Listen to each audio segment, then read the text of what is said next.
All right, hello everyone. Sorry for the delay. Welcome back to the stream. Today we're working on the board growth bonuses that we were talking about yesterday. I spent a good chunk of yesterday off stream working on the whole system for it, which is, I'll show you how the system works, but it's basically a copy paste of the artifact system. Honestly, I actually was debating whether I should implement the board growth functionality as basically like a type of artifact that's just invisible, because there's so much overlap in the functionality, but I decided against that because it's better to repeat code than to have sneaky bugs because you're trying to leverage a system that wasn't built for something. Anyway, before I get into it, I want to remind everyone that Alka Mortis is available for playtesting still.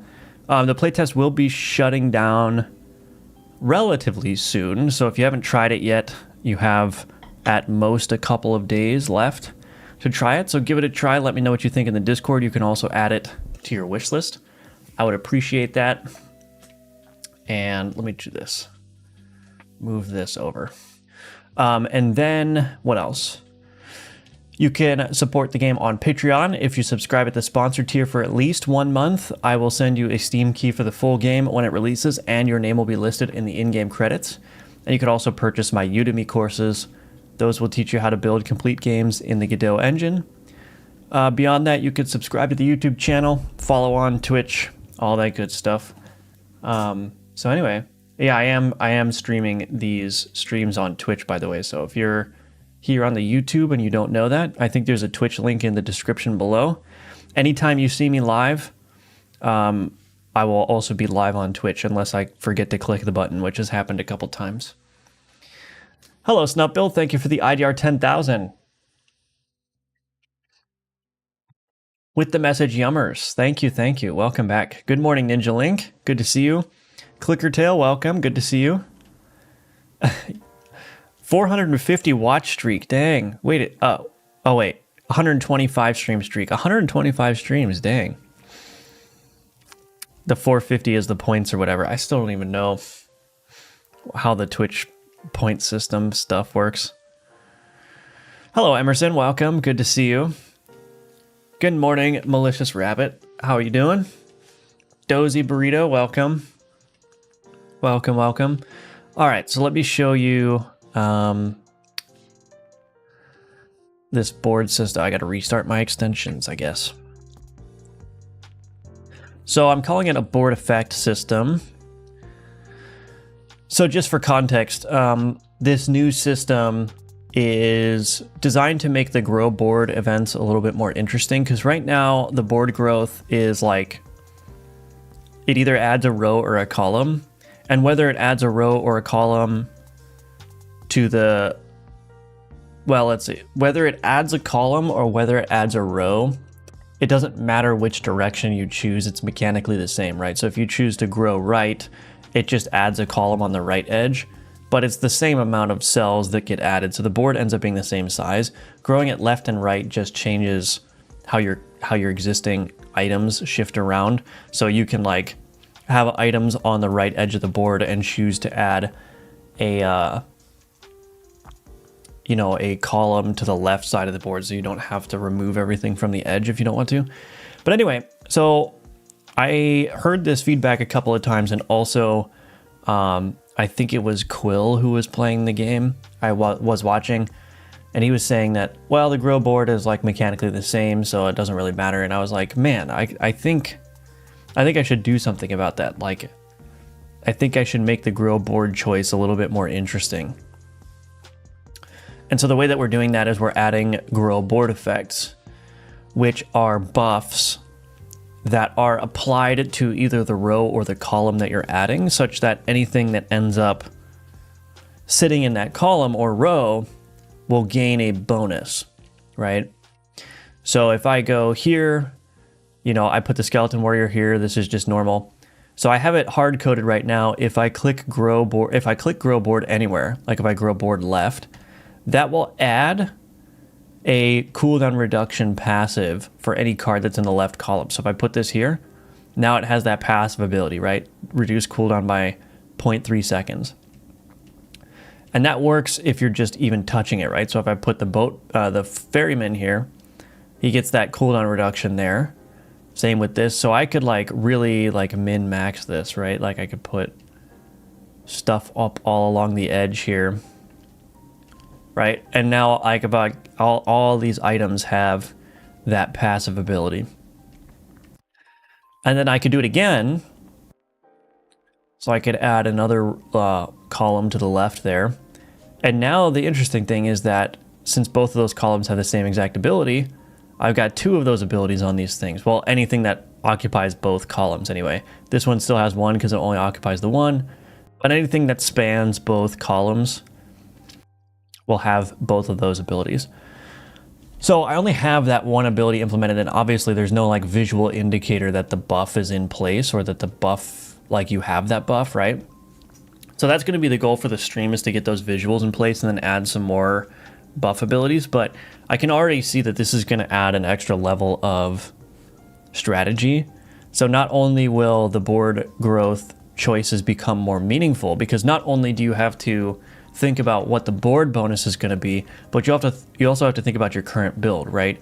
If you've got a build that is based on like things being along the bottom edge of the board, then you might want to add a column to the right or to the left to get more bottom row cells, right? But then you have to contend with what bonuses that's actually going to give you. And the bonus is going to be on the column, not the row, right? So you might be wanting to extend the row. It adds another column, right? But it's only going to apply buffs for that column. So anyway, I think I can already see that this is going to be hopefully pretty cool. It's going to be a nice way of adding a little bit of extra thinking in terms of how you place things. And also it should make the grow board events more meaningful. So we'll see. Unk, I'm here. Hello, Code Red. Welcome. Can you make the items rotatable? I could. I'm not going to, though. I don't think that's necessary for this game.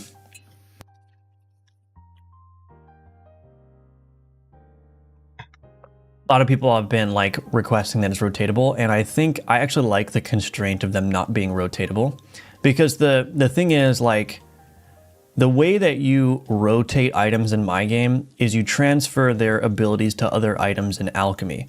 So if you don't like the shape of something, the answer is not to rotate it. The answer is to take its abilities and try to put it on something else that is a better shape for you.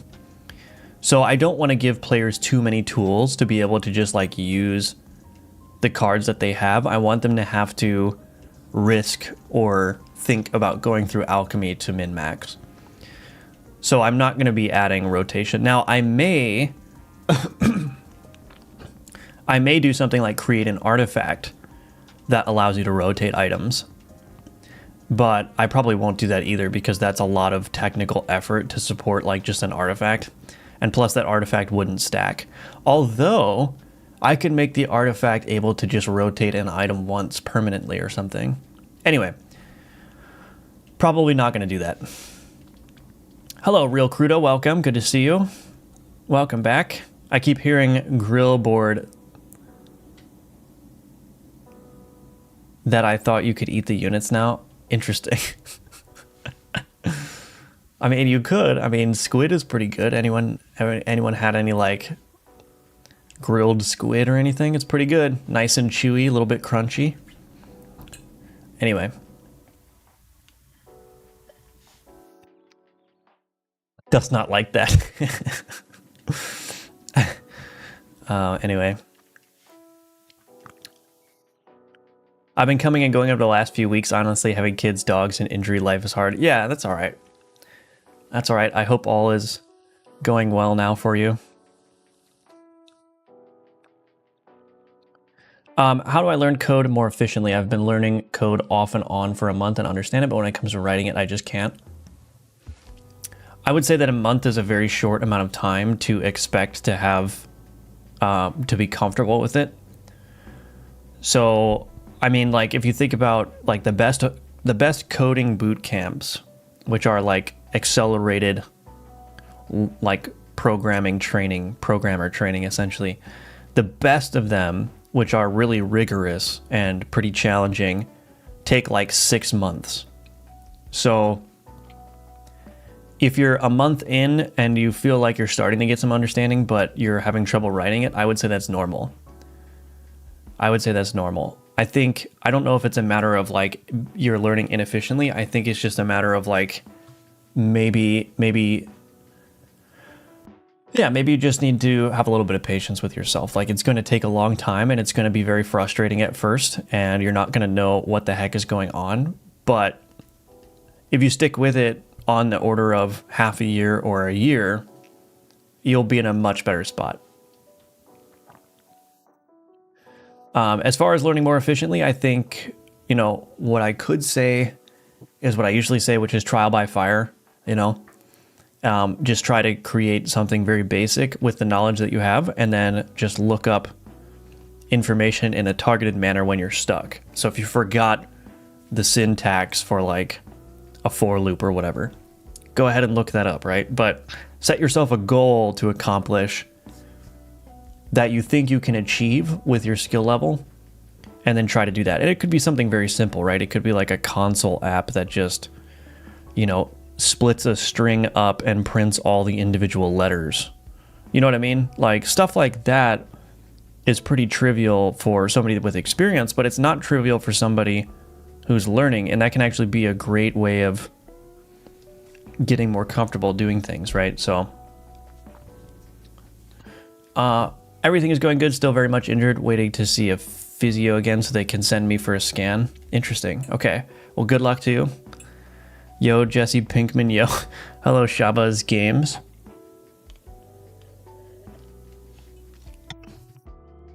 Okay, let's get into this. So I need to do the visuals for this. Oh, I was going to explain the system a little bit. So got a board effect manager that basically does what it says.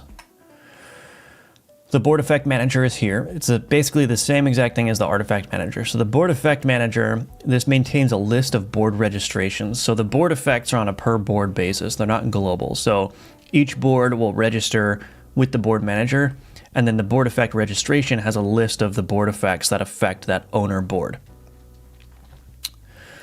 But the board effects manager, this is essentially a quasi singleton that just allows me to propagate effects throughout the boards, right? So for example, I have this on combat started. So I could fire off this on combat started event essentially, which is called here. And then what that will do is that will call handle board effects. And this iterates over all the registrations, grabs a list of the board effects, and then it iterates over all those board effects and calls the handler on each effect with the proper context. So it will like put the owner board, the proper owner board in the context, the proper list of board effects, etc. This handler is just an action, so I can kind of define like in a very easy way like what actually needs to be called. And then this handler or this handle board effects can become pretty generic, right? Because I can just say, here's the board effect context, here's what you need to do on each individual board effect. And then the loop becomes very generic here, where it just gathers up all the context for all the registrations, and it just calls the handler on each board effect in that registration. Anyway,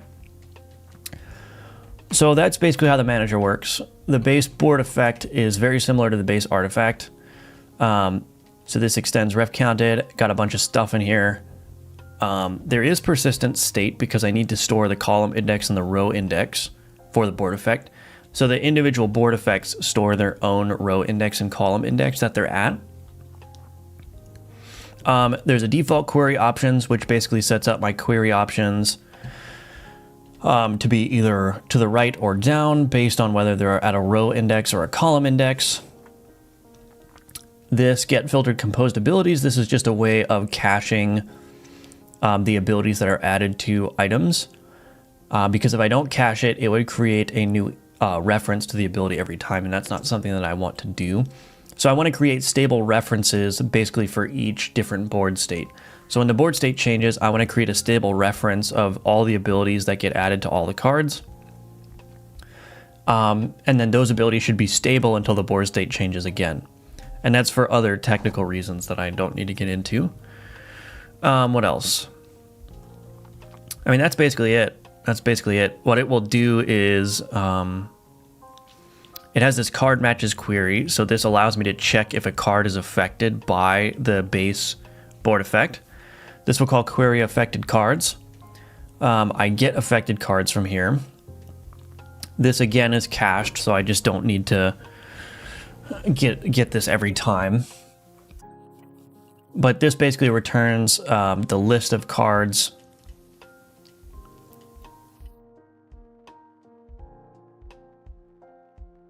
by computing the list here with the query options. And then I had to change actually the board querying functionality because it all expected a card. But I can call query now. I can call it with a null for card and just like what cells are the root cells for the query.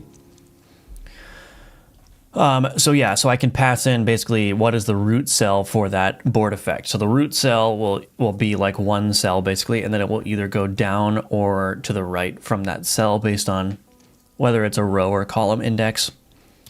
And then this is just the same old querying, same exact system that the rest of the ability system uses to get all the cards on the board.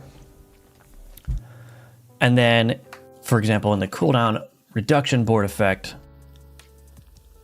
this has an add ability filter is the way that I can define the condition for abilities to be added onto items. And then the get abilities is the function that retrieves the ability list. So the filter, in this case, it's very simple. It just checks, is the card coming in? Does that match the queries, the query options or the query parameters for this board effect? So anyway, that's how I'm doing it. The filter method is nice because this just returns a bool, so I could add extra conditions. So I could, for example, I could take effect context.ownerboard.board inventory component, get cards on board, and then I could do like count x.has tag card tag.minion. And then what I could do is I could say, if minion count is less than 4 or whatever, then I can just return false, right? So I can add additional conditions inside of the filter method. So that allows me a lot of flexibility in terms of like how the board bonuses are actually triggered. So yeah, that's the system. It should be, I mean, it's basically the exact same system as the artifacts, just with some minor changes. So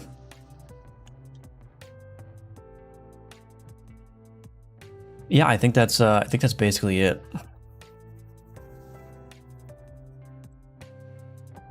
So I don't yet have an ability to persist this data to the save file, so that's going to be one major thing that needs to happen. But right now we're going to focus on the visuals.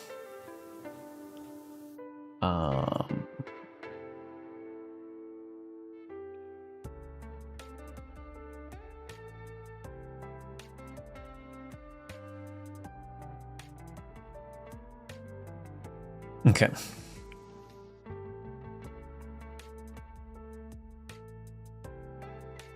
Okay. Anyway, how am I doing? I'm doing well. Can't complain, can't complain.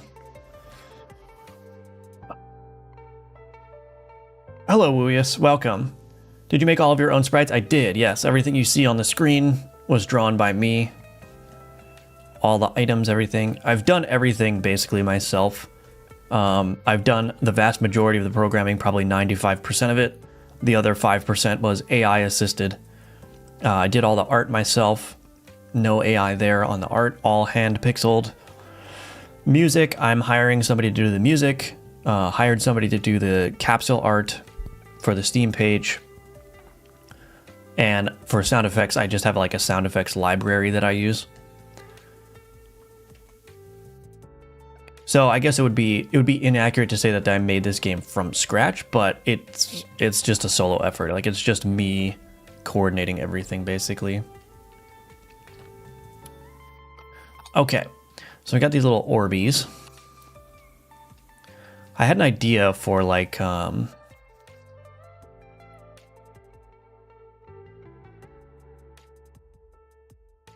want to do like a nice animation effect for when these come in.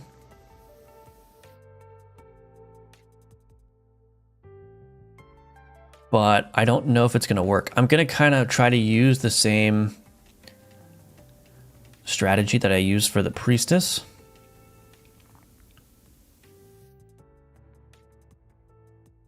Actually,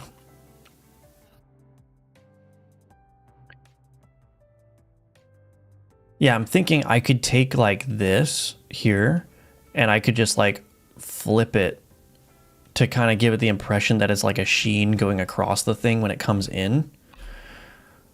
I have no idea if that's going to work, but I'm going to try that. Okay, we're going to take this chunk here. Oops.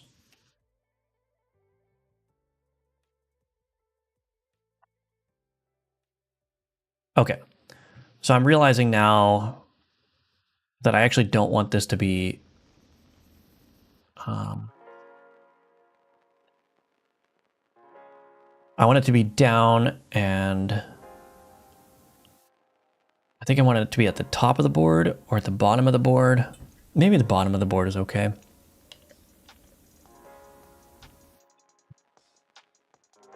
Can alter it later, I suppose. Okay, we'll call this orb. Okay, this is the sheen effect. Okay, this is going to be arrow up.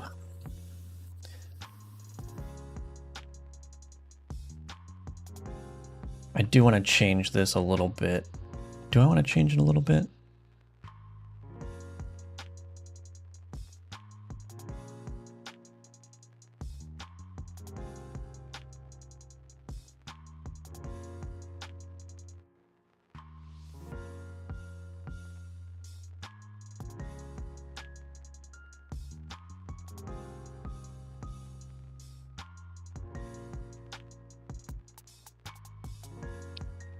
Oh.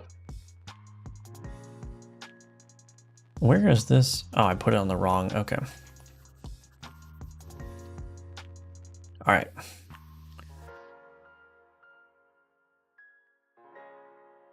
I think that's probably okay. So let's duplicate this. I mean, oh, really? Why am I not doing this correctly? Okay.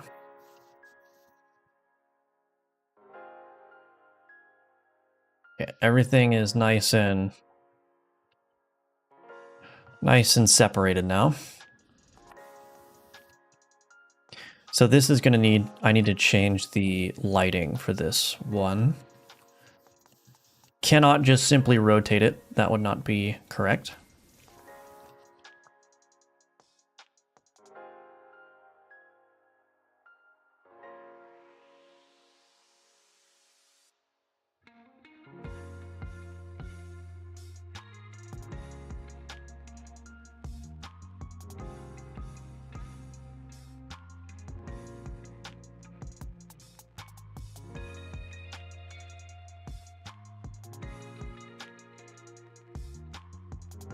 Okay. So then this one would be like that instead. And I'll give it a nice little animation as well. I think the orb is largely okay.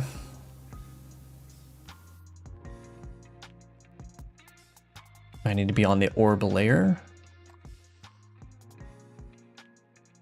Yeah, I think it's largely okay.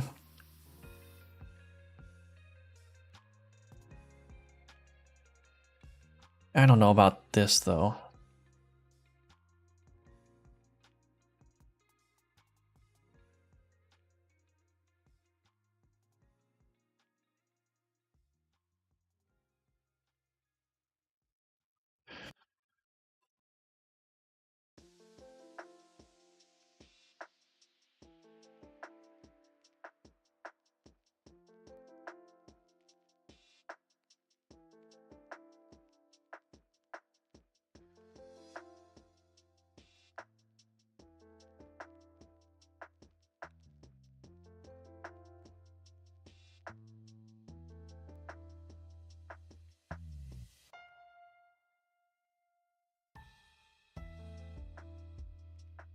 Well,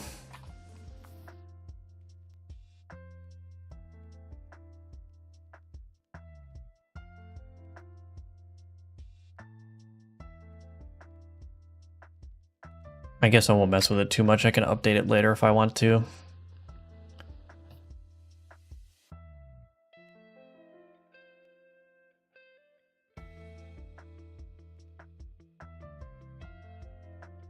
Okay. Anyway, so we've got the orb. I think that's basically it. That's all the pieces I need.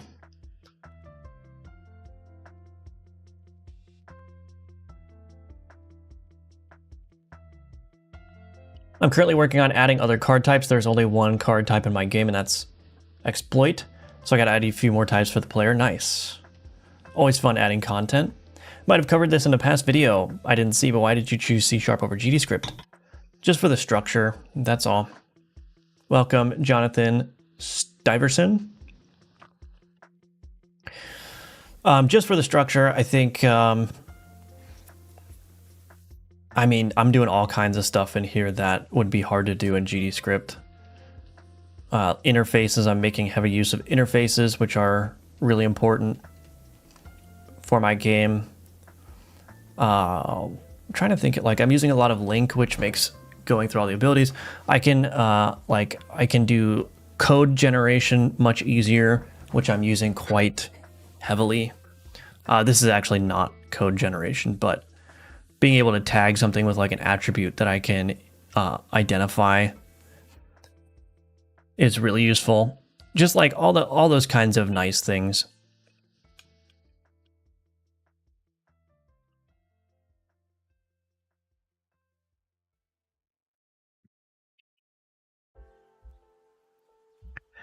Okay.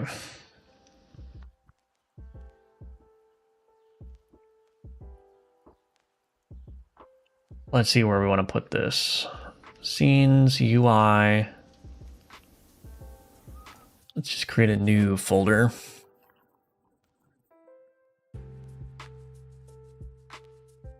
Create new scene in here. I don't want to do that. Scene, new scene, other node, clickable control, board effect orb, save that in scenes UI, board effect. Alrighty then.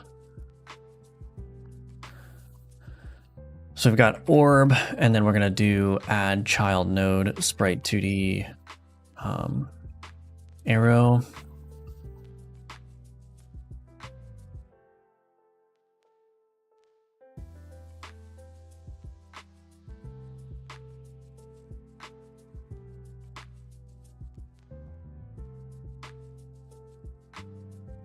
Okay, there's my orb, there's my arrow. Oh, where'd my arrow right go? Arrow up, copy. Ah, son of a biscuit.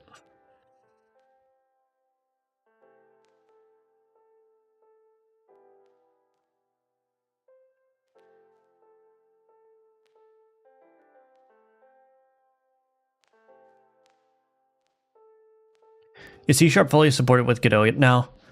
It depends on what you mean by fully supported. All the APIs are good to go. It's just you can't export to web. So I guess it's not technically fully supported.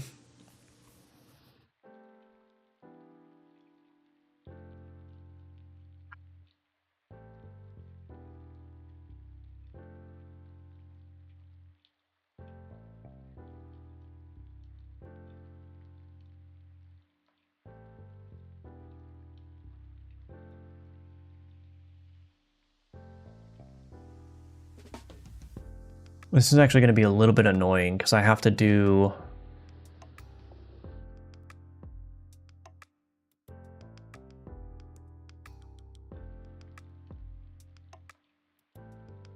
I'll have to do an animation for 2 different directions.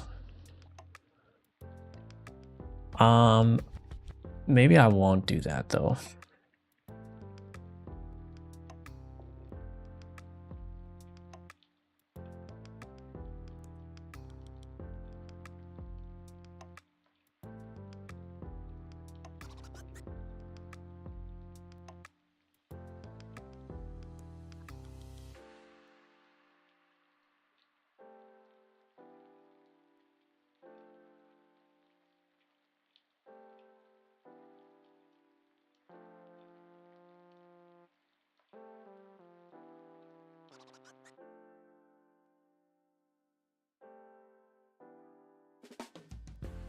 Because what I could do if I needed to go up is I could rotate it. And all I would need to do is swap out the images so that it looks correct. Or no, I don't even need to swap out the images. I can just rotate the orb back this way. And then swap out that texture. Yeah, maybe I'll do that.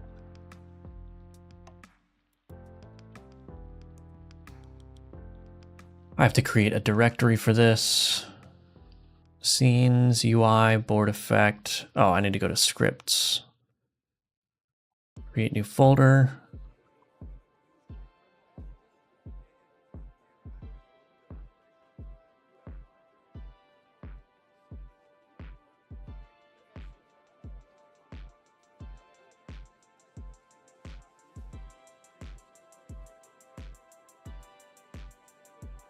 Okay.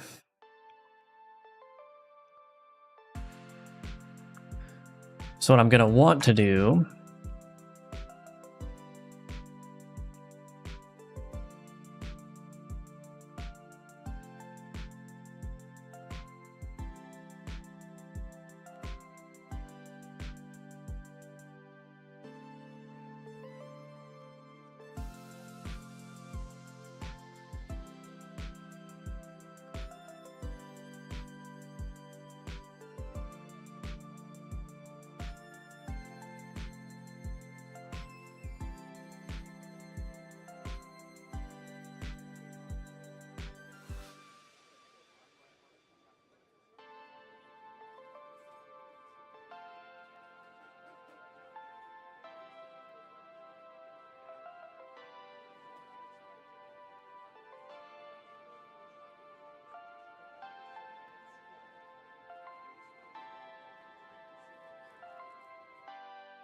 okay, I think that's good. Oh, you know what?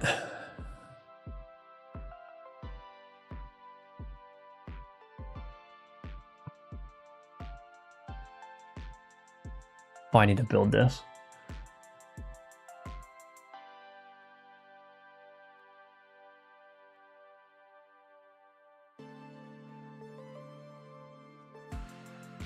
I'm just going to get this set up. I always forget to call the base ready method whenever I extend clickable control, so I'm just going to get that set up so I don't forget to do that. What is the biggest challenge using Godot for a large project like this?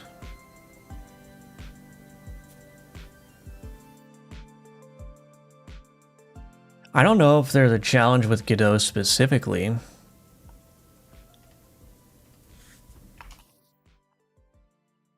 I will say probably one of the biggest challenges was, one of the biggest challenges with respect to dealing with Godot features specifically was controller support. And I still have work to do on controller support. Because I have a lot of complex UIs, then I have to work with the Godot input handling system and the UI focus system. But other than that, I don't think there have been any challenges with Godot specifically. Of course, there are challenging parts of the code base generally, but those things are not specific to Godot. Good morning, Jack. Welcome. Ran into an export problem today. I use a lot of TRES files for weapons and such. These were missing and someone mentioned in convert text resources to binary. Supposedly Godot adds .remap to .tres files. Yeah, if you're trying to load resource files in an exported version, you don't want to use gd.load. You want to use resource loader.load. So let's see.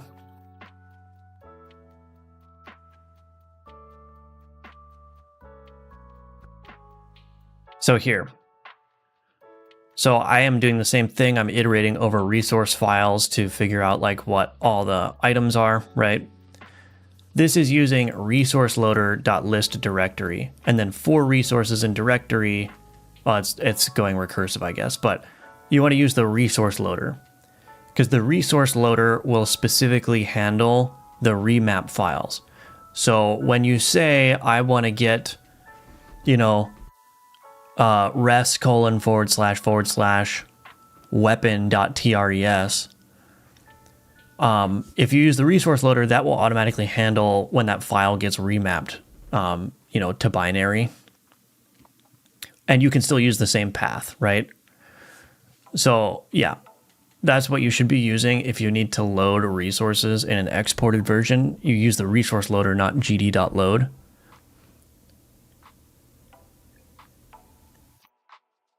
I don't know what I guess the GD script equivalent would just be like the regular load function.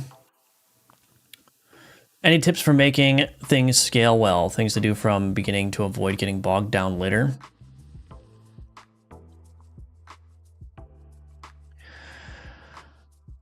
Yeah, I mean, mostly it's just making sure everything's properly modularized. I think one of the things that helps me is I think about building my systems as if they are going to be consumed or used by a third party. And what that means is I kind of try to design my APIs such that they are providing a set of tools for an external thing to use effectively, rather than being like hyper specific and like hyper coupled to any particular game logic. Now, obviously, that's not perfectly possible to do, but I try to design my systems as if like another developer is building something and they're going to interact with the system that I built, right?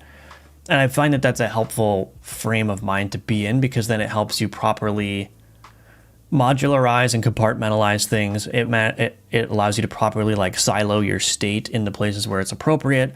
You naturally fall into a pattern of like emitting signals when internal state changes, rather than calling out from the class to something else that you expect to exist. The other thing is, I just saw a video the other day. Code Monkey, I'm sure you've seen Code Monkey. He just put up a video on, I forgot what it was called. Like it was called like Clean Systems or Clean Code or something like that. That video is full of a bunch of really, really good tips to think about when you're trying to build, because like the scalability of a system is basically just a matter of avoiding spaghetti. Like I don't think you really need to explicitly design something to be scalable. Like that's not nearly as important as like avoiding the spaghettification of your code. Like your code just automatically becomes more scalable if everything is properly segmented into its own narrow responsibility. Then everything just becomes easier from the get-go. So yeah. You're welcome. How did you learn how to make soundtracks for your own game, and how hard is it? I don't make the soundtracks for my game. My Alchemortis is somebody else is doing the music.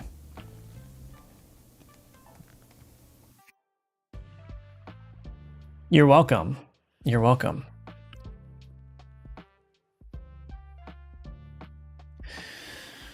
All right. Trying to think of what I want to do here. So I need to assign the arrow up here. Oh yeah, the problem is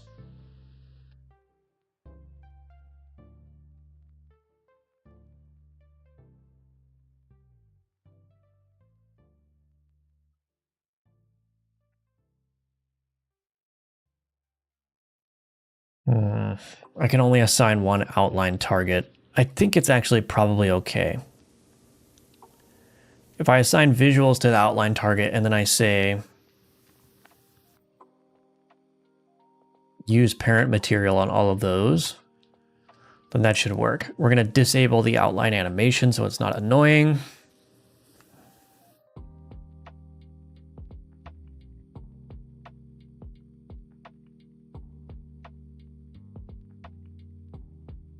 I think that should work, actually.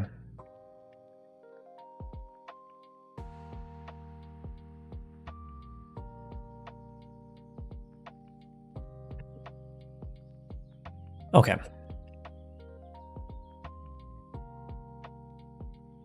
Oh, that's probably not going to look too good, actually. Do I need to do this as a canvas group?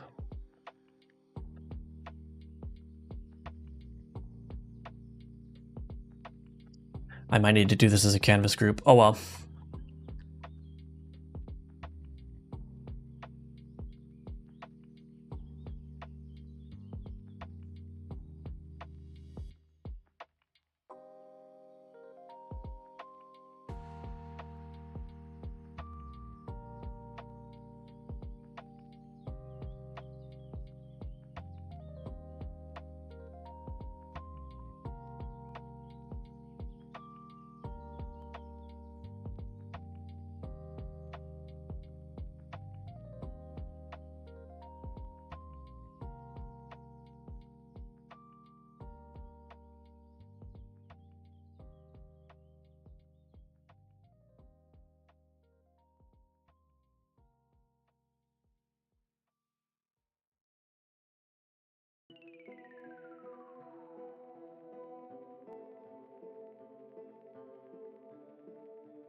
Okay.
Something like that. Maybe we'll make it a little bit longer.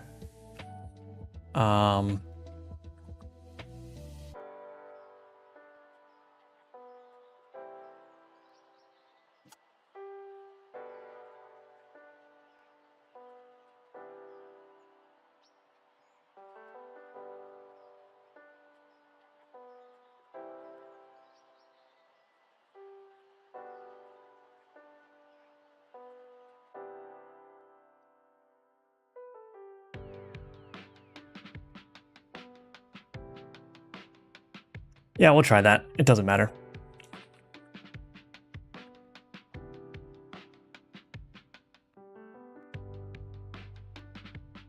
What I could do is I could randomize the speed scale a little bit. So it's either faster or slower, so they're not in like perfect sync. Looks a little bit more organic, but I think that's probably okay for now. All right. So we got those going. Now what I do need to do,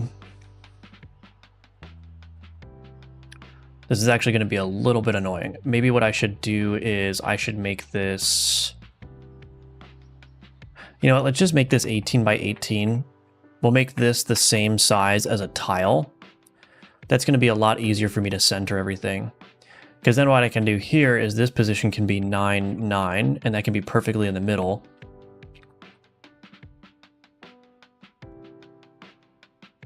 Is that perfectly in the middle?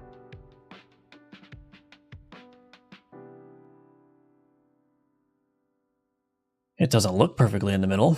Maybe it's just not, maybe it's just like 1 pixel off. 6 pixels there. Oh. Oh, I've set this to 10. Oops, there we go. That looks nicer. So put the orb right in the middle there. Yeah, that will work. Okay, so then what I want to do is I want to be able to... Yeah.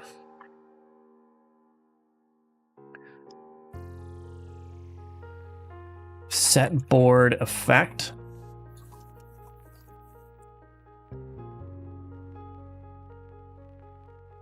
Oh, this needs to be base board effect. Okay. If board effect dot column index is not equal to null, what we're going to do is we're going to rotate the visuals. So we'll do node visuals dot rotation degrees is equal to -90. And then we need a reference to the orb and the arrow.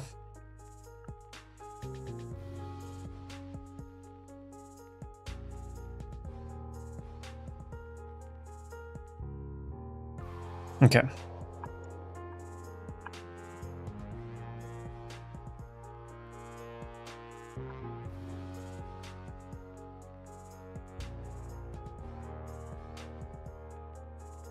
Okay. So that should work. So I would basically just rotate everything. So if I want it to go up, I can just do a rotation of -90 here. That will still play the animation properly. Except I need, because of the lighting, I need this to be rotated back to 90. So it's the same orientation, and then that arrow sprite will be swapped out for the properly highlighted sprite so that all the lighting is consistent. So yeah. So that'll work. So just one animation, that's all I need, and then I can just change out the sprites and whatnot as necessary. Okay, so now the challenge is figuring out how to get this to actually display in the proper places for the boards. Probably want to make it...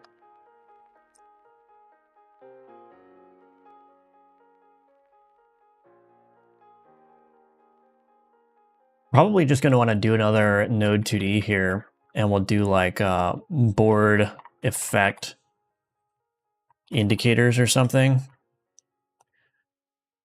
Something like that. And then we can do...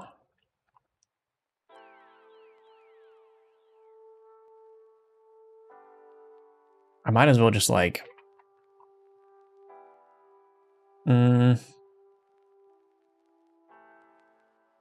But yeah, now that this is 18 by 18, I should be able to just like align it properly. How do I want to do this?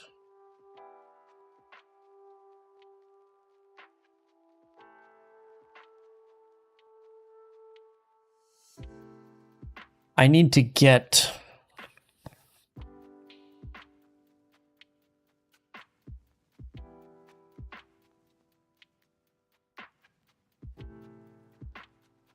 I need to get a signal from Board Effect Manager, Board Effect Added.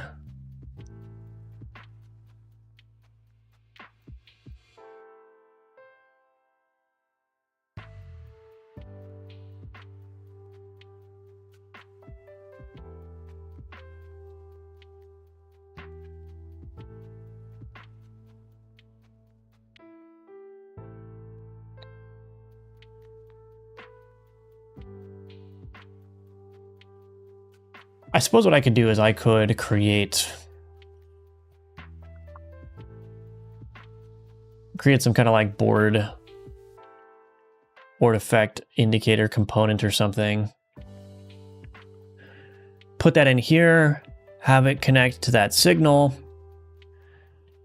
Whenever the board effect is added, we'll have to check that the board effect belongs to the board that this component is currently on, and then it can create that indicator. Yeah, it can create that indicator. I think that should work. I think that should work. Okay. Where am I putting components? Let's see. Script component. Okay. We'll just create a new component in here. Let me create this script and then I'll catch up with the chat. Scripts component.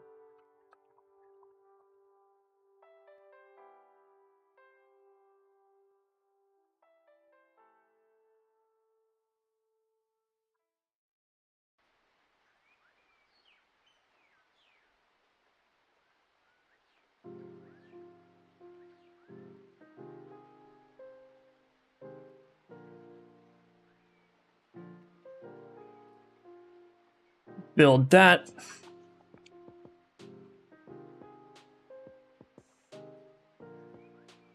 Any day now. Any day now.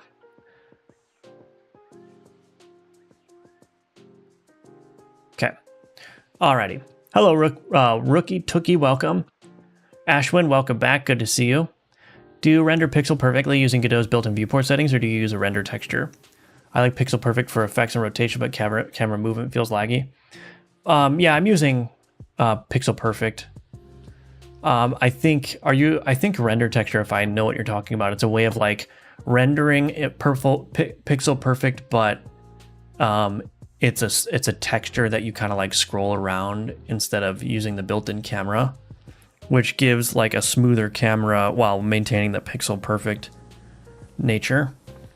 No, I just use the pixel perfect. I think honestly, like 640 by 360, I think is enough resolution where the camera doesn't feel laggy. Like you don't really notice the camera pixel snapping that much, especially in a game like Alchemortis where like you're not actually like moving the character around with like WASD or whatever. So any camera movement is largely just done by panning the camera, or like you click on a node and the camera follows you. So you don't really have like a lot of opportunities to notice the camera lagginess anyway. So I don't bother with any of that. Hello Mel's, welcome. Hello Solo Leveling, welcome back.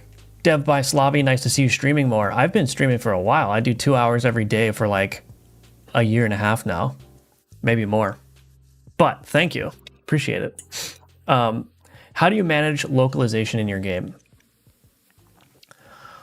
I can go over that. Here, I'll go over that in just a little bit here. You're a genius, bro. I wish I could code like you one day. Thank you, Mohammed. I appreciate that. Welcome to the stream. Actually came over to ask you for something. Would you like to be a second guest on a podcast I started? You can send me an email with the details, admin@firebelly.com. I think my email address is listed on the YouTube channel if you click on the little email button. So yeah, if you want to send me the details on email, I'll take a look and I'll let you know. I'm back, yes. Okay, I will answer your question, Gregory, but I'm going to take a quick 3-minute break before I do.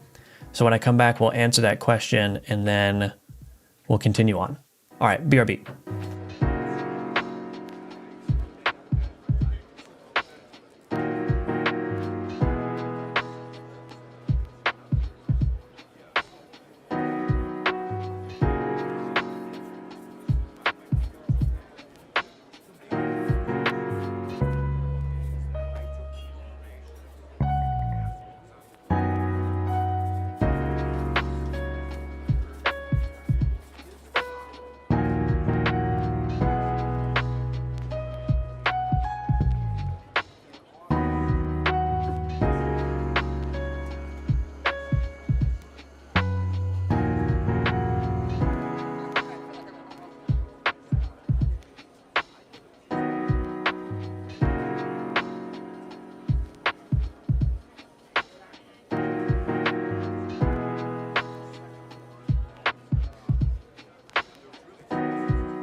All right, sorry for the delay. So, to answer Gregory's question. So the core goal with localization obviously is to get all of the strings in your game into a separate translation file that can be overridden by the user at runtime. And the way that you do that in Godot is you've got your localization tab and you've got a translations list, and all these translations will be named like EN or DE or FR or whatever for like German, French, etc. And so I'm using getText format, but you can use like CSVs and stuff, and getText looks like this. It's basically just a format for defining localized strings where you've got a ID for the string, which is like the key. You can kind of think of it as like a key value, a set of key value pairs or a dictionary, right? So this is the lookup key, and then this is the localized string, right? And so what you would do is, like, if I wanted to translate UI unlocks to a different language, I would pass this file off to a translator. They would keep the key the same, and they would just change the localized name.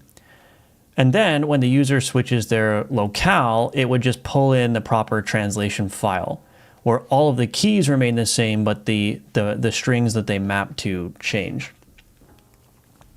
So now the question is, how do I capture all of this string data, right? And the answer to that is that my C# code is the source of truth. Well, the C# code and also any resources that I define, custom resources, are the source of truth for all of the strings in here. So for example, my artifacts, I define the description here. This becomes the template string. This becomes the string, like the base string. This is the English version. This is the text that will be translated by translators. Now, one way of managing these files is that you could do it manually, right? You could come in here and type a key and then copy and paste this text into there, right? But I don't want to do that, right? I don't want to have to manually manage 3,200 lines of translation strings, right? So what I did is I built a translation generator, and this translation generator basically goes out to the code and finds all the places that contain translated strings or strings that need to be translated. And it puts those into a giant list of what I'm calling PO entries. And the PO entry has the ID, the text, also the plural form, and the ID of the plural form if that's necessary. I actually don't know if I'm using this anywhere. I don't know if that's necessary.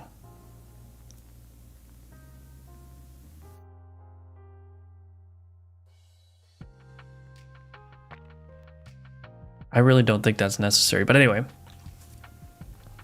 So what I do is I pull out all the strings from my code base by either loading up the resources or pulling the strings out of the C# classes, whatever.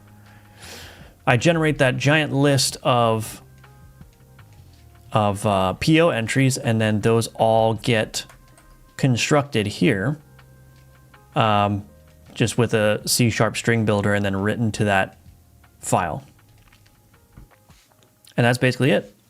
So I can click, I made a little plugin here. I can click this button that runs the translation generator. So I can actually show you. So I'll change this. Let's just mistype this. Let's just put an extra L in there and save. I run the translation generator. And what that does is that spits out that new PO file, which is almost the same, except you can see that we've got the extra L here now. So yeah, that's basically how the system works. So yeah, I'm in a situation where the C# code and the resources of my game are the source of truth, and the translation file is an output of my project files, right? You can think of like the translation file as being a build artifact. So the translation file is not something that I have to manually manage. I don't want to manually manage it. I want my code and my resources to be the source of truth for all the translation strings, and for that build artifact to reflect that source of truth. And that's largely the situation I'm in, minus There's like a couple of places that aren't properly translated yet, but anyway.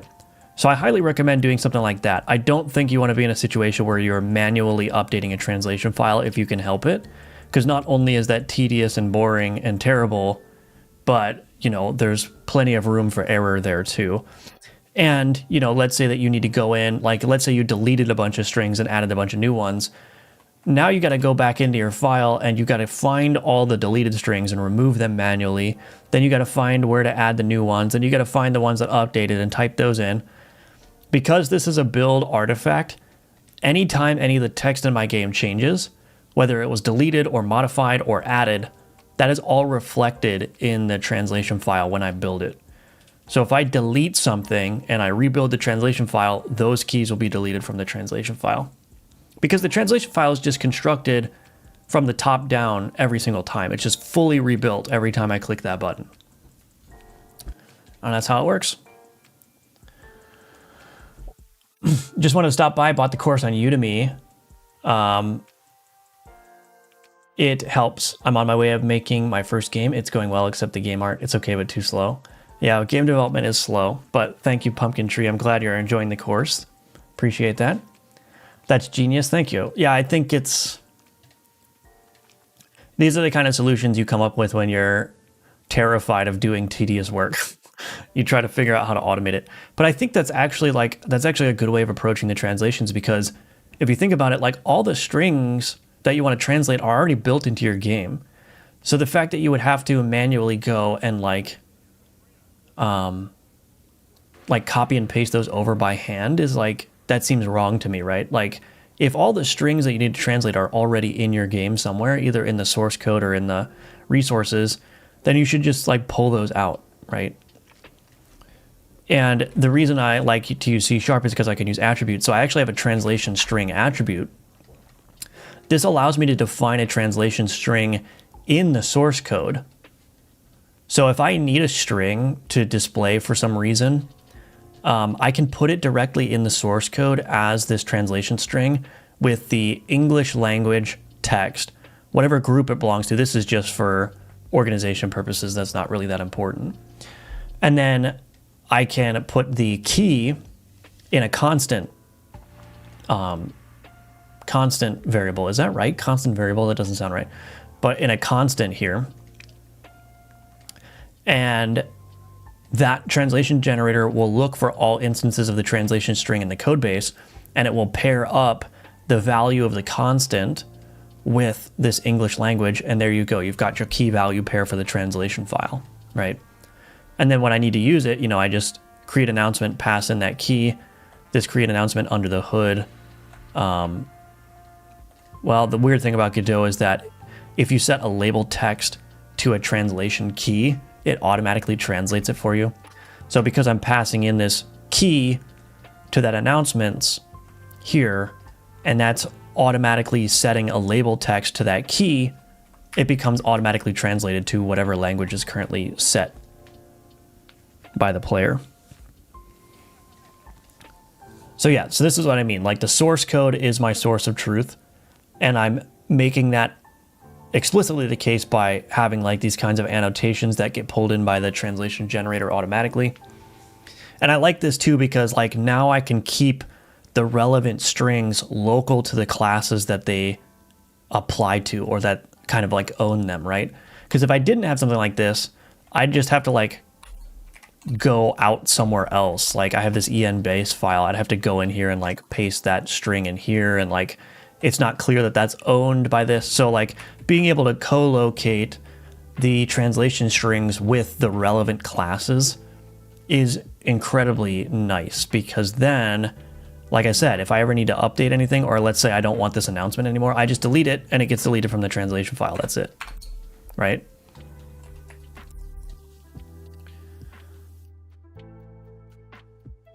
Are you full-time working on Alchemortis, or you work on it in your free time? I'm full-time right now. Yeah, I'm full-time right now. Since I asked you about the TRS files thing, when I was trying to find an answer to it, I kept seeing people say use .trs instead of .res because can cause security issue. Interesting. Yeah, I don't know. I mean, I just use the TRS file always. I haven't really found a reason why you would use the other extensions, but that's an area that I don't really know a whole lot about. So, are you intrigued by the new Godot version? Yes, I am. I'm using it right now. I think it's great. The control offset transforms are much needed. And also there was a bunch of BB code fixes related to tables, which were great for me. How do you decide on your production version? Well, for me, while the game is in development, I will just update the game to whatever the latest version of Godot is. After release, I may not do Godot like major version updates, or not major version, minor version updates. I may not do minor version updates for Godot until I know that there's going to be something in that new version that is going to benefit the game. So I think it'll be one of those deals where like post-release, I'll just like freeze it to whatever version. I might do like the patch updates. So let's say that Alchemortis releases in like 4.8 or 4.9 or whatever. Then I might, push Steam updates where like 4.9.1 and 4.9.2, the bug fix patches or the patch versions, but probably we'll keep it frozen after release to whatever the minor version of Godot I was building with. Yeah. I don't see a reason not to do that. I mean, the game is in development. If something breaks, I can fix it, right? What I don't want to be in is a situation where I upgrade Godot and then push that out to Steam and it breaks the game for a bunch of players, right? And I think that's just generally how you handle production releases. You kind of like freeze the versions until you have a good reason to upgrade stuff. Okay, anyway, board effect indicator component. So we've got this. Board effect manager dot instance. Do I not have a way of getting the instance?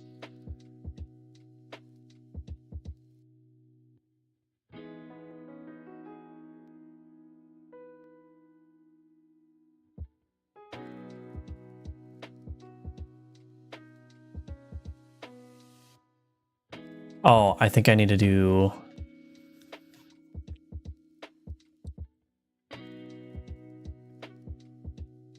connect to board effect added on board effect added.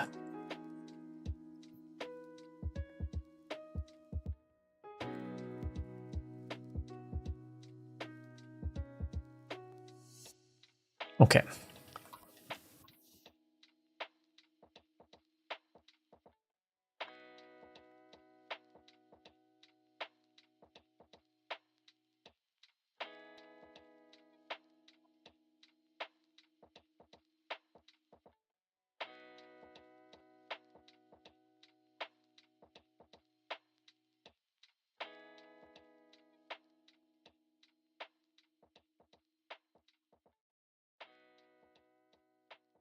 I'm going to change this actually. Let's change this to board owner board.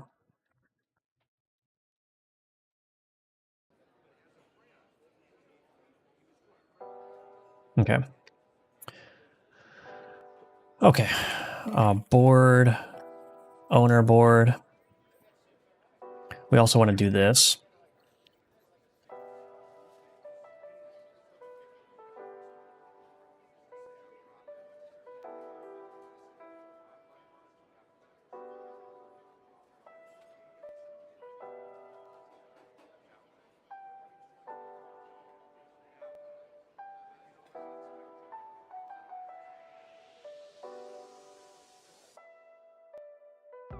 Okay.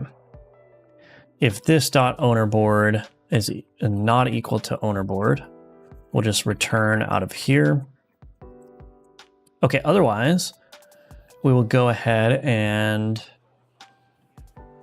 Oh, I just realized that I probably want this to be a scene, actually.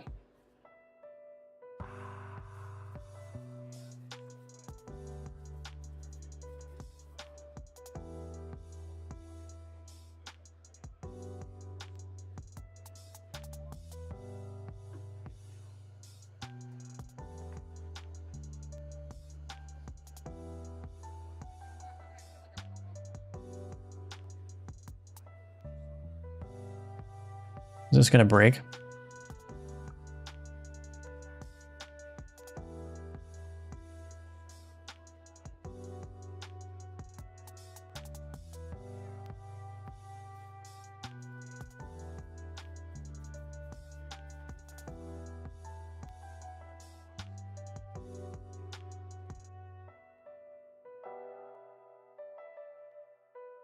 I agree with game dev being slow. I've been working as a developer since 2018.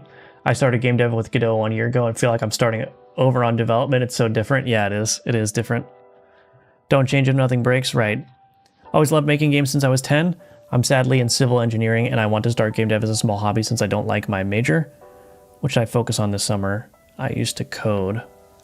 I mean, I would just get started if you want to do game development, like make some small games or try to make a small game over the summer. If that's what you want to do.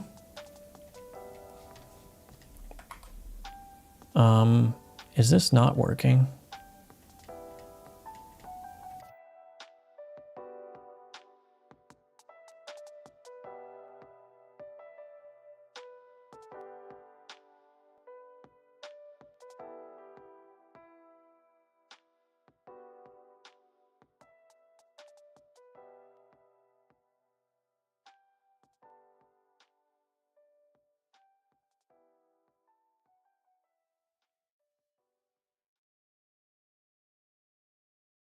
Okay.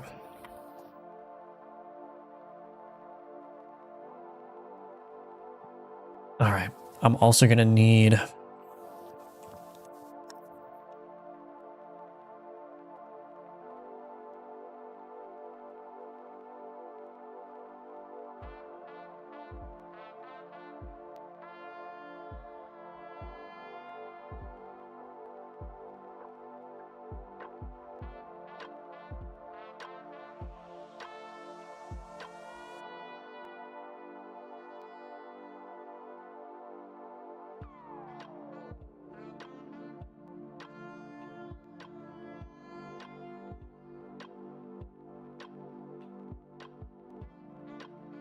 Okay, so we get that out of the resource preloader.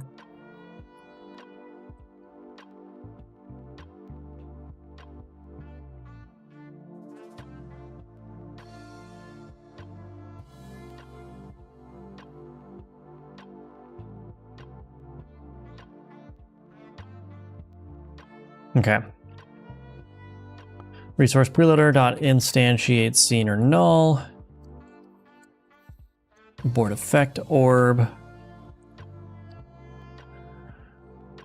Okay, so let's take a look at this. So we've got board effect indicators, that's at the top left.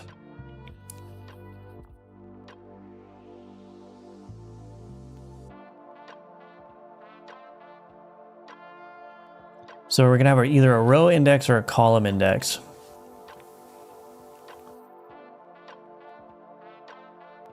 So what we're gonna do is we will say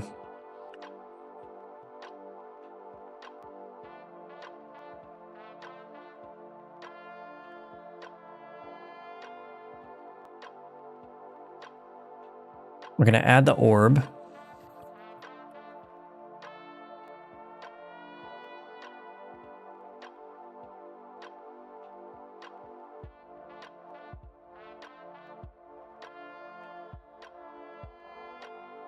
Okay.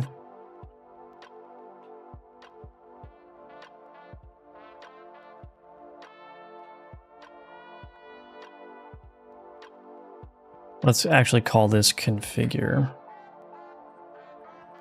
Okay, so we configure the orb here. If baseboard effect dot row index is not equal to null,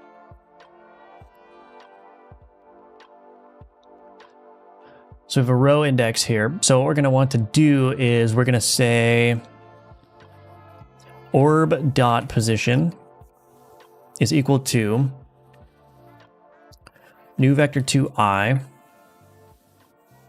We could just do a new vector 2. This would be 0 baseboard effect.row index.value times game constants.tile size plus vector2.left times game constants dot tile size. Else if baseboard effect dot column index is not equal to null. We're going to say orb dot position is equal to new vector 2 baseboard effect dot column index dot value. We need to get the owner board dot board inventory component dot dimensions dot y times game constants dot tile size plus vector 2 dot down times game constants dot tile size. Okay. And then we also need to do orb dot set board effect baseboard effect, and that should kick in that rotation.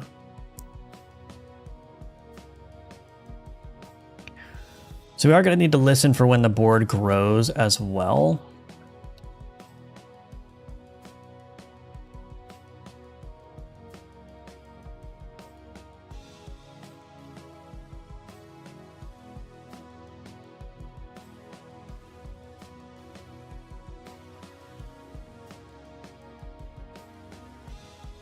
That didn't do anything because I need to configure this.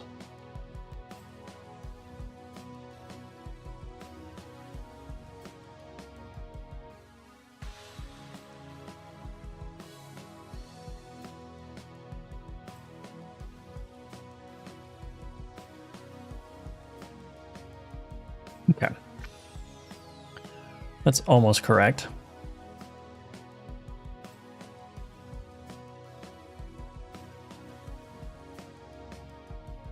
I think I need to rotate that, and then also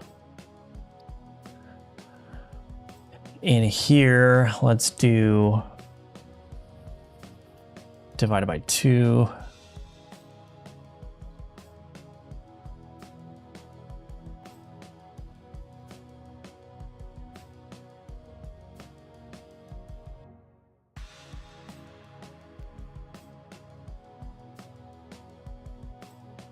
Oh, that's not correct.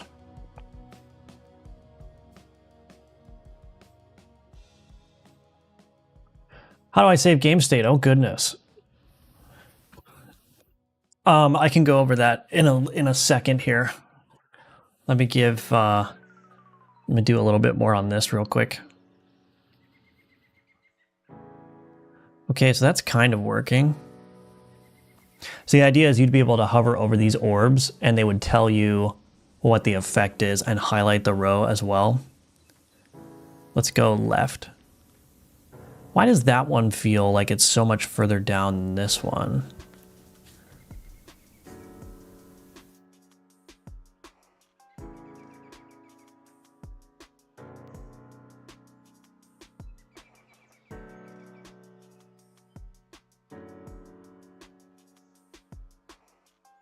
I think it might just be no, it should be fine.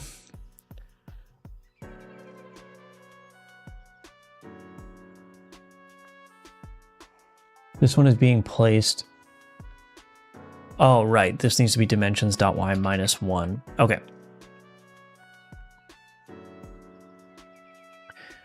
So that would put it right up against the edge. So I need to move it over like maybe half a tile again. So we'll do game constants.tile size times 1.5f. 0.5. Okay. I think that should work.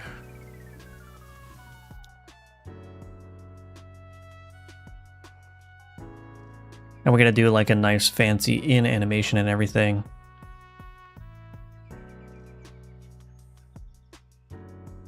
Okay, let's turn on editor only.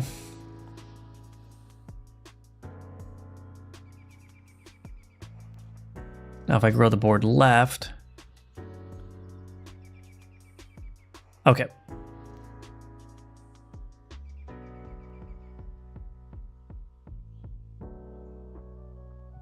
Okay. Now if I grow the board left again, I think it's gonna break because these are not updating their position. Yeah, see there's two stacked on top of each other now. So when the board shifts, the existing ones actually need to be positioned correctly.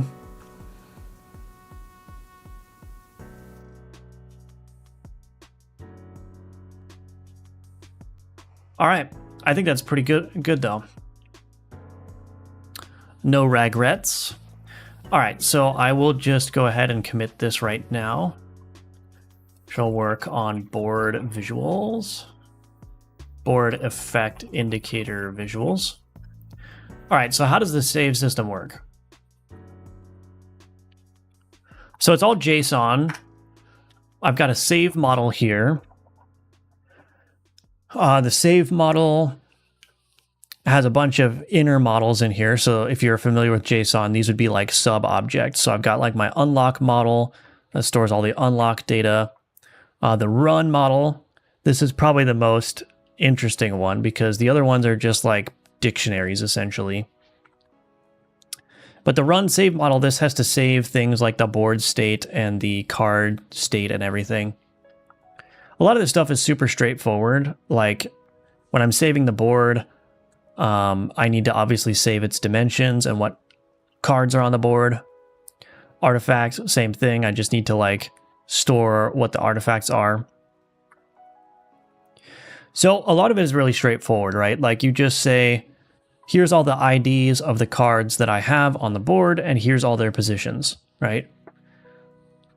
And then when I go to load the game, I basically just deserialize that JSON back into the board save model, and then I iterate over that list of cards, and I place them all at the proper positions, right? So that's pretty straightforward.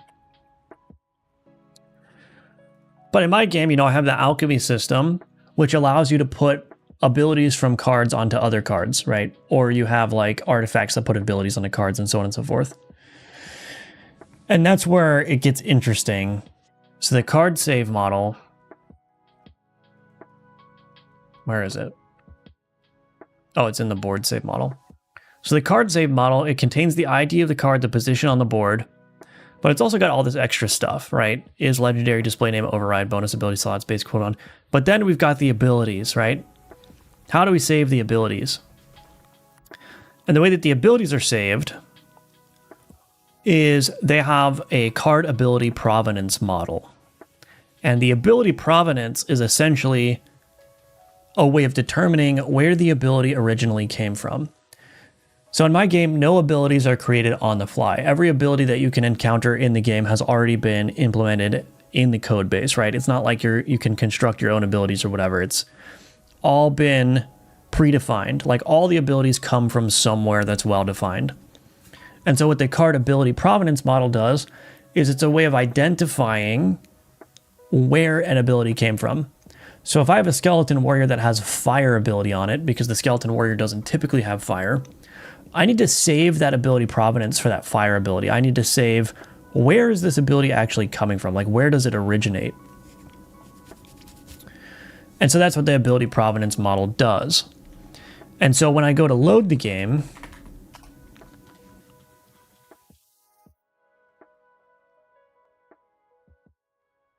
we have this create ability from provenance, and this accepts a card ability provenance model. And essentially what it does is it just looks at all the different cases. So if the provenance is from a card, this means that the ability came off of a card originally. And we know what the card ID is because we're logging that in the provenance. And we also know what ability it is because we're matching that on the key. So every card, when it defines ability, has to specify a key. The key needs to be unique for that card, but it does not have to be globally unique. So we're essentially using like a composite key here approach, right? Where the first part of the key is the card ID, and then the second part of the key is the actual ability within that card. So what it does is it literally creates an instance of the card that owns that ability, grabs the ability off of that card, and then duplicates it and returns that result, right?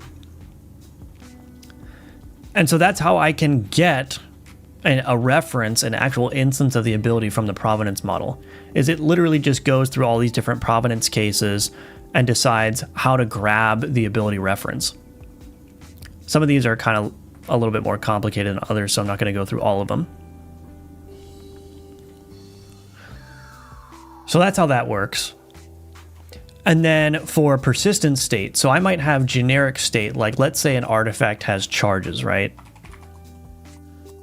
And by the way, I should say that the save approach is basically the same for everything. But in the case where I need to save like per instance data, right? So like I have an artifact like the cloak, which has one charge, and I need to mark if that charge has been consumed or not. I have this generic persistent state and this persistent state class. And what this basically does is this allows me to define any type as the sort of inner type or the generic here. And then I override or I supply the getter and the setter functions to that persistent state object.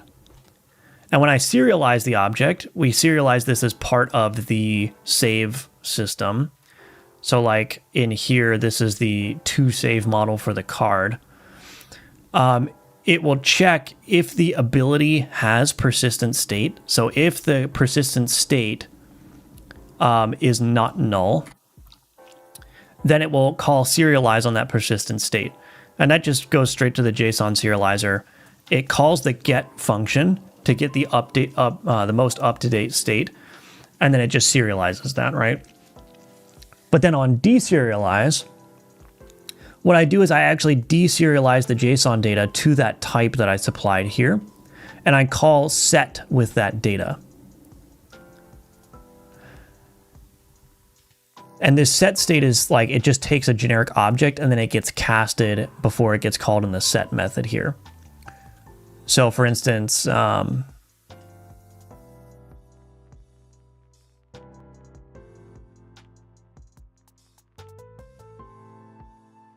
actually, where is that being called? Set state is a separate specific method.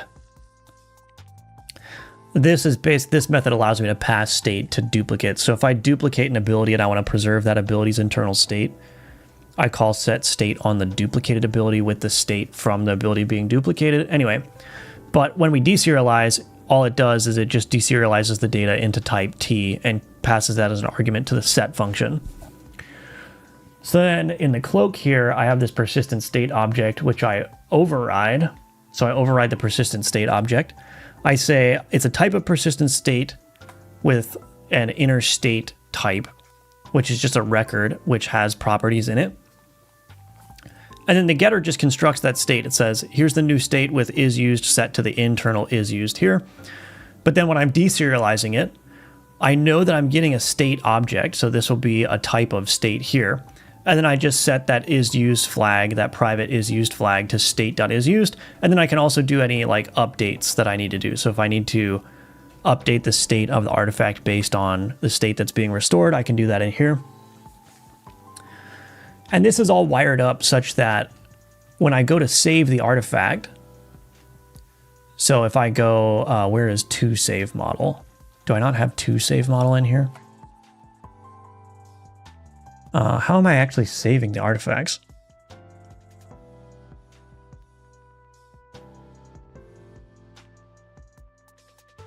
Oh, it's doing it here. That's a little bit of a departure. I should have a toSave model on my artifact, but I won't change that now. Anyway, so when I go to save all the artifacts, I essentially just get a list of all the artifacts, and then I create a new artifact entry model with the artifact ID, and then I pass along that persistent state in a serialized manner. So if the state is not null, I serialize it, put that in to the save model, and that gets all saved to the JSON. And then, of course, from save model is called during the load stage. So I just iterate over all of those save model entries, call from save model. So I create a new artifact instance with the save model entry ID, call from save model on it. That takes the artifact entry model as an argument. And then if the persistent state is not null, it deserializes that persistent state and then into that persistent state object. So I can store arbitrary data basically for every entity in the game, for every object in the game. just by using this persistent state object. So I could add new properties here. Public int amount used get init, right? And that just becomes an extra key value pair in that state object in the JSON. So anyway, that's how the save system works. Broad overview. Yeah, I think that's right. Welcome, Vinge. Do you consider other formats besides JSON? No, I didn't. I did not. I think JSON is perfectly fine. The JSON file ends up being like 16 kilobytes for like a normal run. Maybe somebody who has a lot of progress in Alchemortis can tell me what their save file size is, but it's really tiny.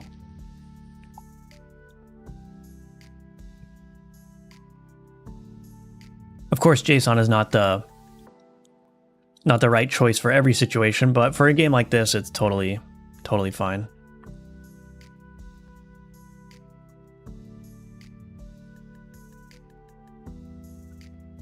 Okay. What am I doing here? Just got up thinking about what I feel like working on today. I know that feeling. So I need to make these shift over when a shift happens.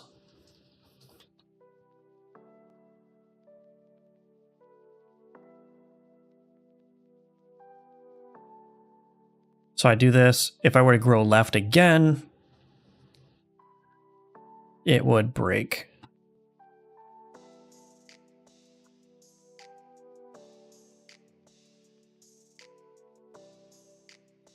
So the shift is being handled here.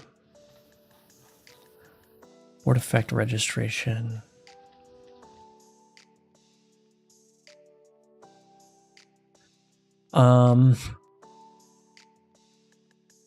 Maybe the easiest thing to do would just be to do some signals up here.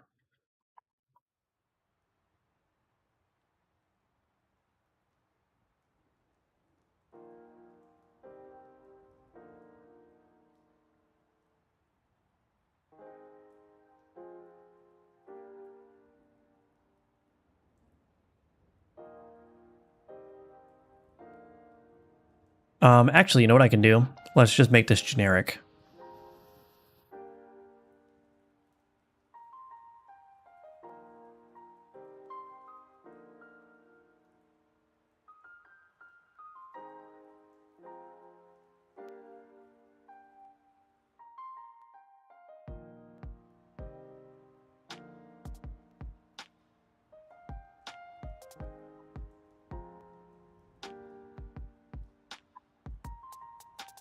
Okay, so now in my board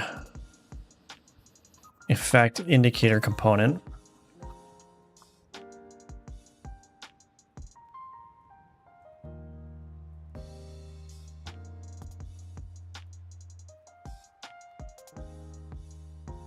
on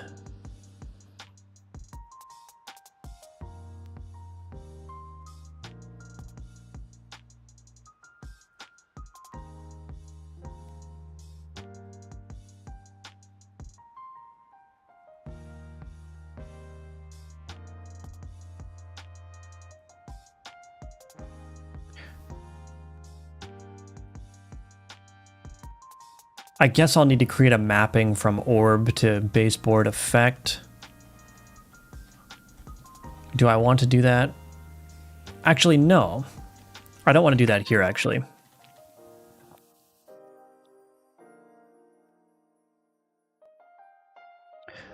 I'm actually going to move this. Let's move this into the base, into here.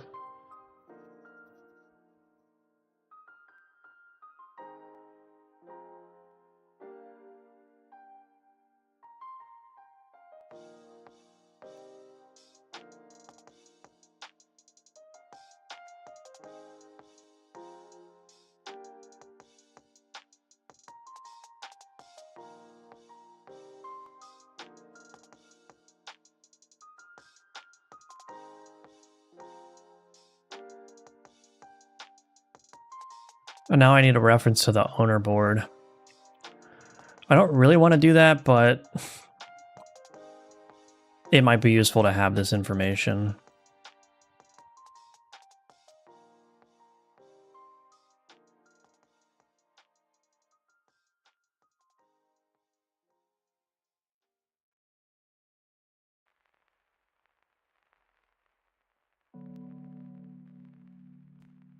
I don't typically like to store references to other nodes if I can help it. But in this case, I think it's just going to be too hard to come up with like a clever workaround for something that's ultimately not super important. So get rid of this. Set board effect. So we're creating the orb there. Oh, did I?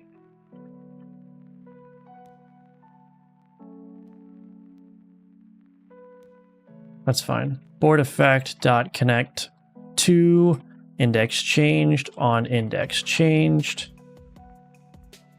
Should I store the board effect as well? Maybe.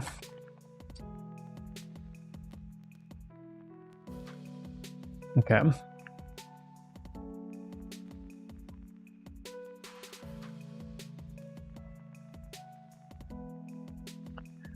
Okay, so private void.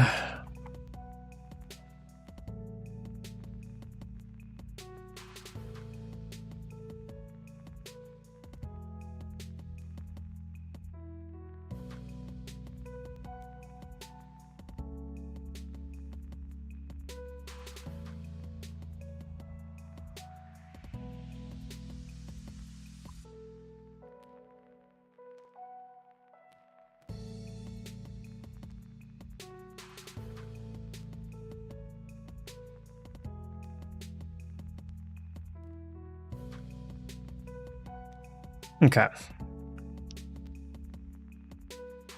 Is your localization class simply static, or perhaps you're using dependency injection? Localization is just a tool. It's not, there's nothing, the translation generator here. It's literally just a scene that I run, and then on ready, it just gathers up all the state from the game. So it's not using any sort of injection or anything. This is literally just like, it's basically just a build script is what it really is. This translation generator does not have any effect in the game whatsoever. It's only responsible for generating that translation artifact, that translation file. So it doesn't have anything to do with the runtime of the game at all. Just played the playtest version for 2 hours, and I'll definitely buy the game when it's out. Good luck. Thank you, Ars. I appreciate that. That's good to hear. The playtest version is, I think, a good representation of how the game is going to play, but there's obviously a bunch of balance issues. There's a lack of content, so all that's going to be addressed by release for sure. Hello, Socknanco. Welcome. Good to see you. Okay, let's see if this works. That did not work. What did I do wrong? What happened?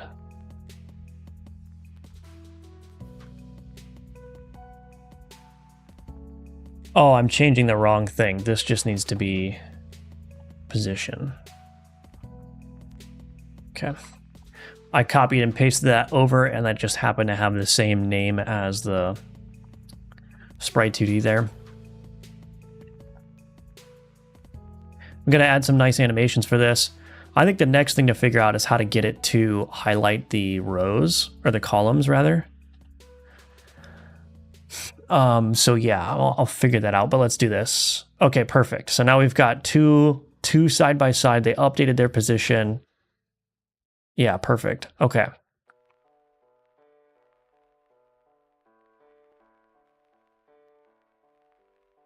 Now let's just give it, for good measure, let's try growing down. And let's grow down again.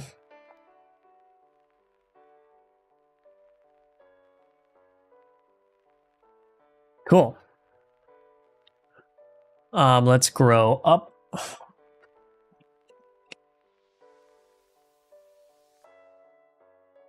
And we'll grow right.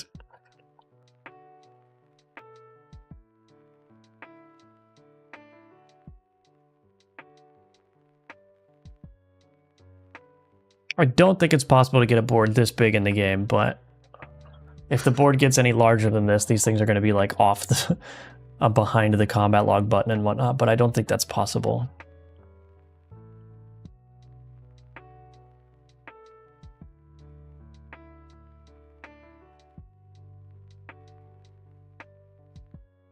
Okay.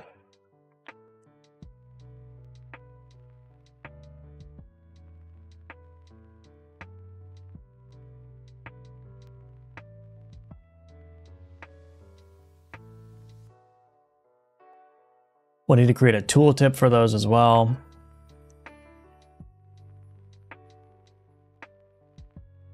So quite a lot of work to get all this going, but...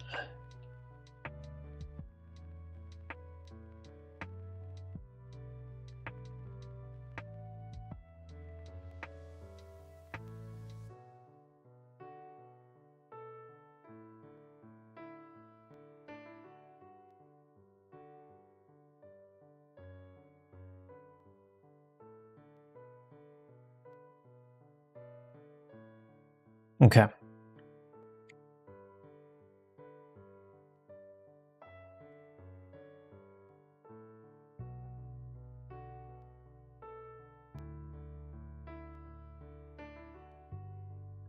Excellent.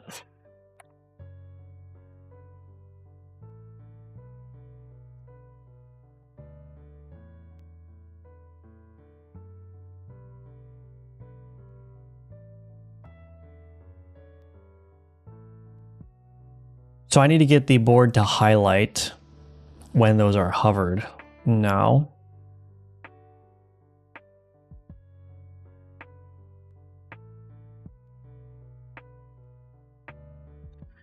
How am I going to do that? I have this query highlight component. Show highlight for card. On board card mouse entered.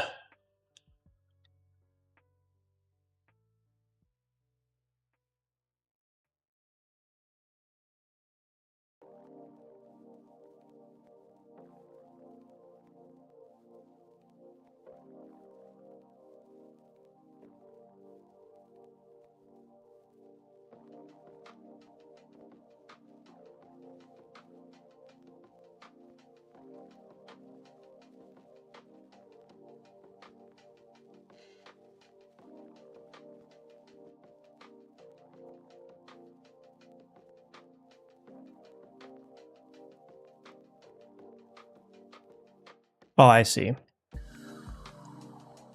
This is connecting to the mouse events manager. That's a little bit weird, but that's all right. Okay, I'm gonna take another quick 3-minute break, and when I come back, we'll figure out how to get the board highlighting when you hover over those little board orbs. I think there's a path forward. It's just I need to figure out how to modify this query highlight component to support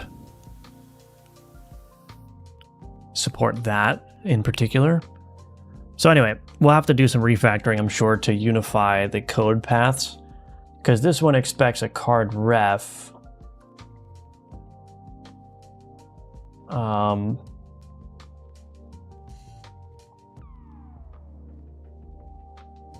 Yeah, this might have to be...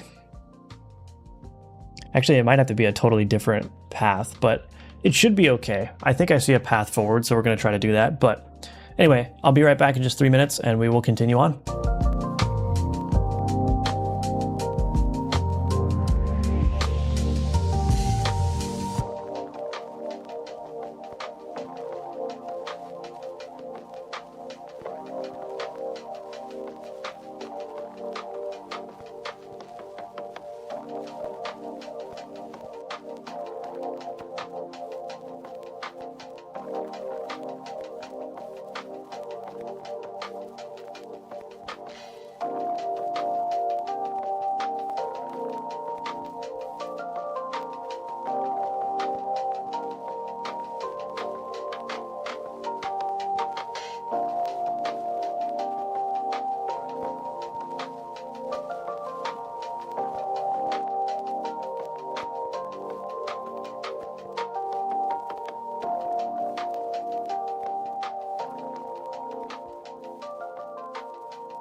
Okay, I'm back.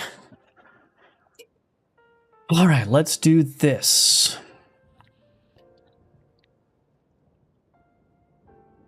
So in here, we probably want a board effect indicator component. In here, we're probably going to want a signal in here, public delegate void board effect hovered event handler. And then probably another signal.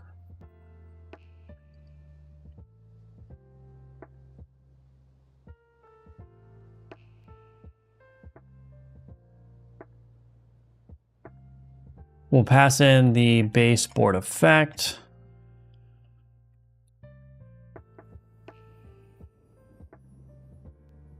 Okay. So down here, we got the orb. We're going to do orb.hover entered plus equals on orb hover entered, orb.hover exited plus equals on orb hover exited. And then these are going to pass in that baseboard effect on orb hover entered, baseboard effect, emit signal, orb, what is it? What did I call it? Board effect hovered.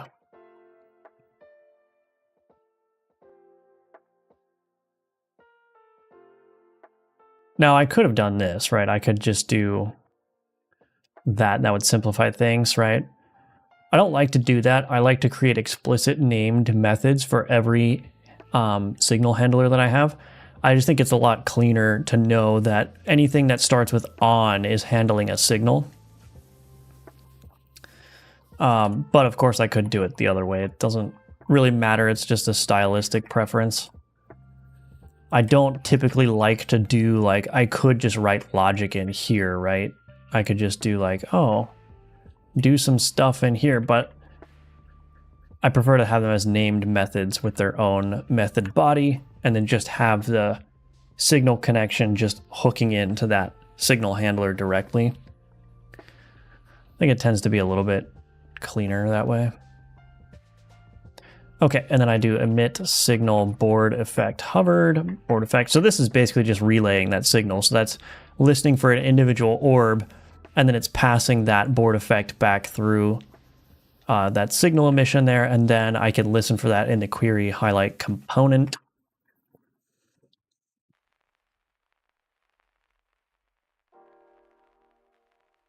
Okay, so I've got that. So now I've got a reference to the board effect indicator component, so I can do this. Board effect indicator component dot board effect hovered on board effect hovered. Actually,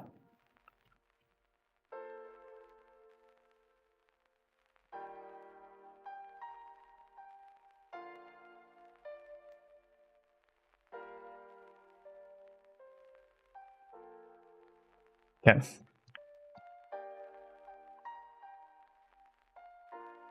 On board effect hovered, private void on board effect hover exited. We need a reference to the baseboard effect here.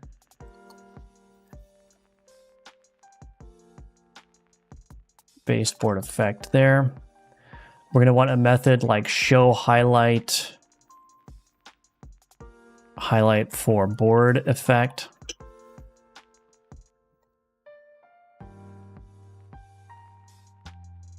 And then we'll do clear highlights here. So hopefully this should just be able to hook into the same method. Highlight tile map layer, yeah. So really the core thing to do here is to create that method for show highlight for effect. And maybe there will be some opportunities to reuse some code.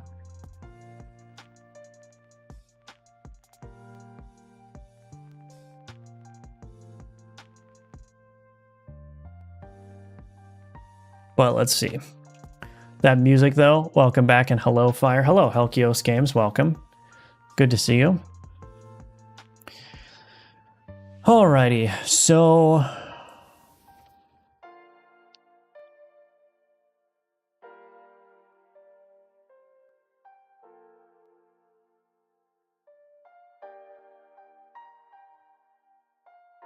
this is a little bit different.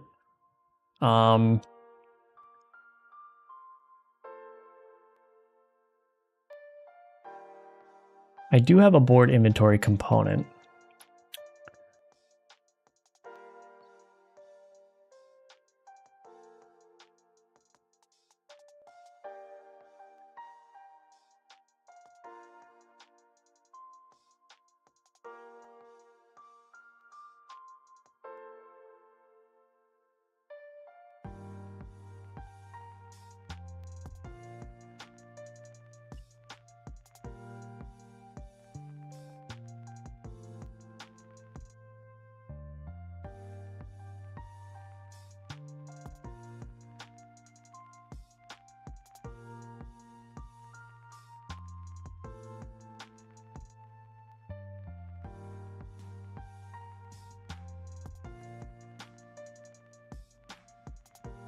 I need like a publicly callable method that could ideally just return a query result for me.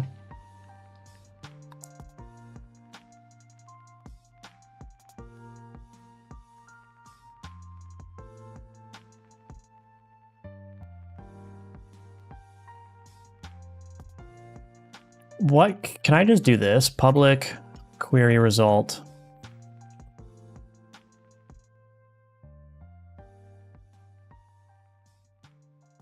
Get query result. I'll just call it for highlight so I know that I'm not supposed to call this anywhere else. And then this should just return basically this. Oh, I need the owner board, computer affected cards board.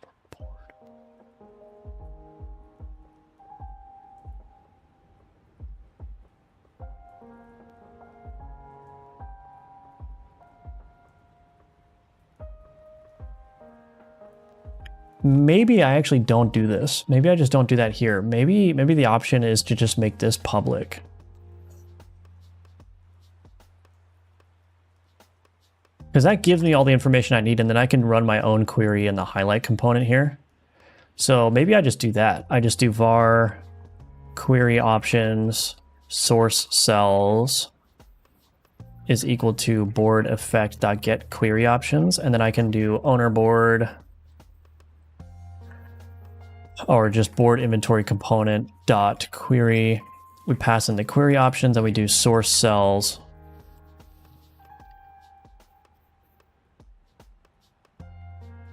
Like that. Then we have the var query result.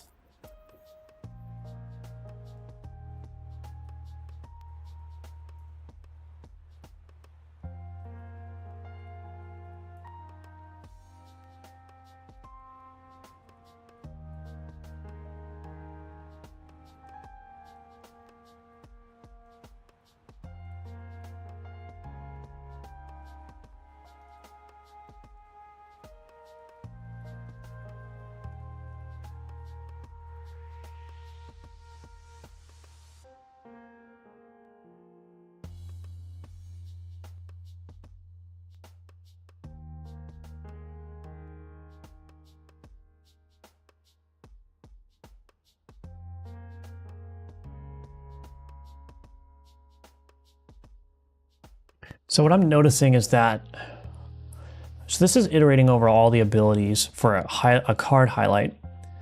It's running the query, which is probably actually, I should probably figure out a way if I can make that, improve that. But anyway, it's running the query for each ability on the card.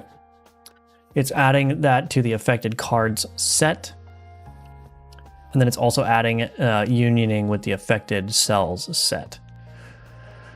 These two pieces of information are exactly the pieces of information I need for the highlight board. So I'm wondering if I should do something like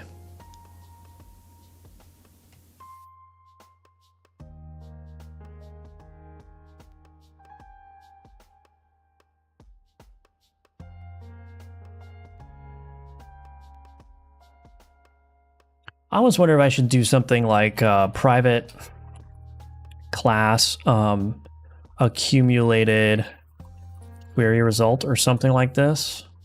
So we do like an accumulated query result. We grab the affected cards and affected cells. We put those in there. Let's see, public hash set. And then this one is base card. This one is vector2i. Get init.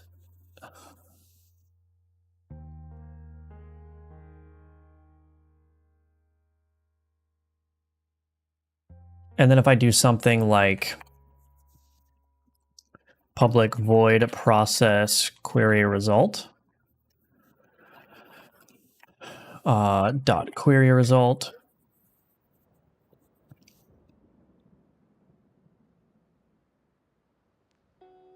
I will need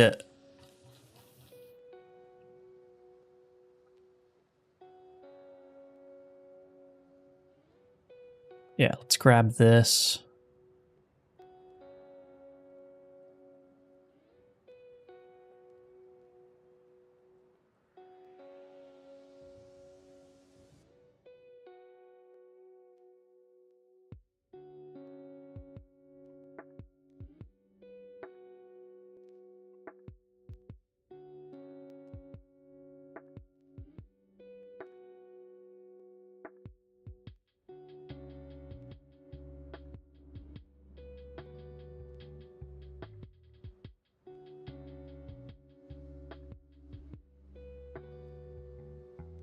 Maybe this isn't going to work. All right, this might be a case where it's actually just simpler to duplicate the code. These are different enough where, like, yeah, there's going to be a lot of similarities, but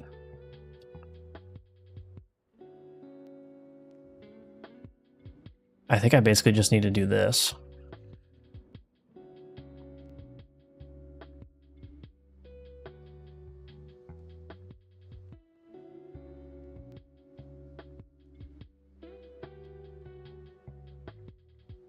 I think that's basically it. Now the question is, why am I doing...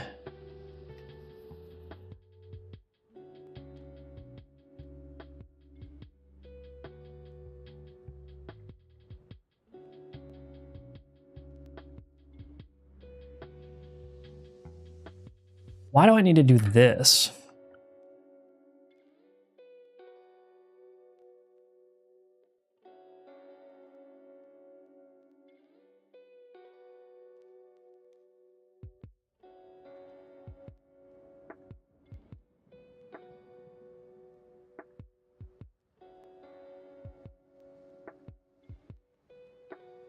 Can I just do query result dot all affected cells?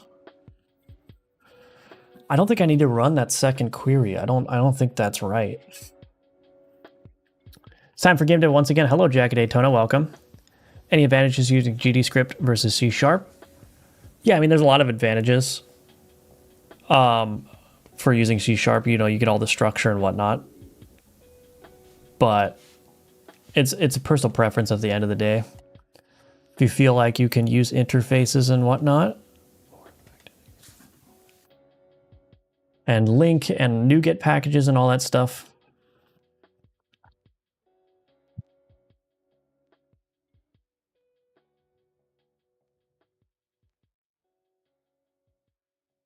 Yeah, I think I don't need that. I think that was redundant because I'm storing all the affected cells in that singular query result. So actually I could merge these now if I wanted to.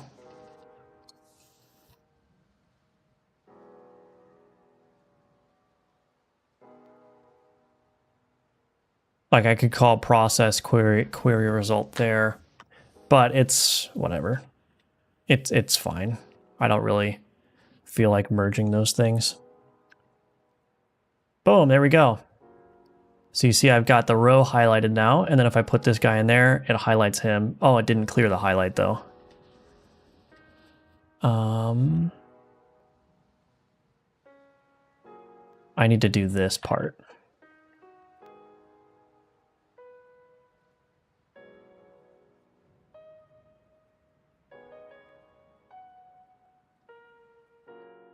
So that ended up being easier than I thought it would be.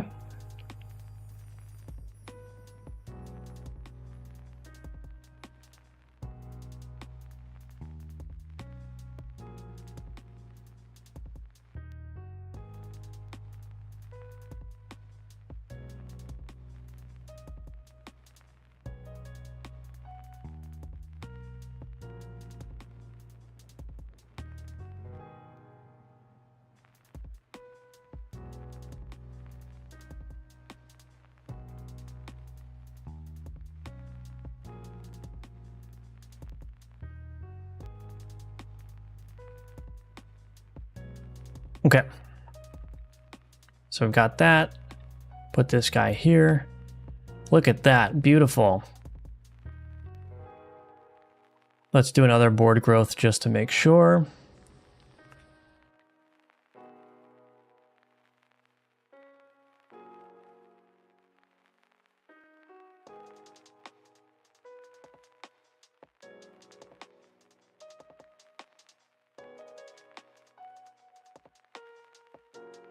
Awesome. Yeah, that works great.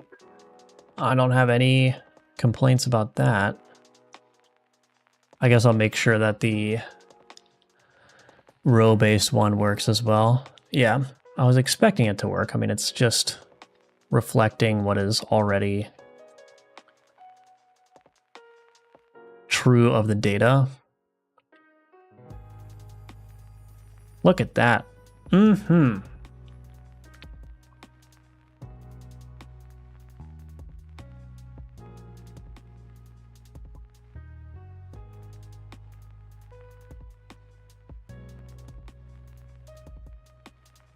Okay. Oh, I need to remove this.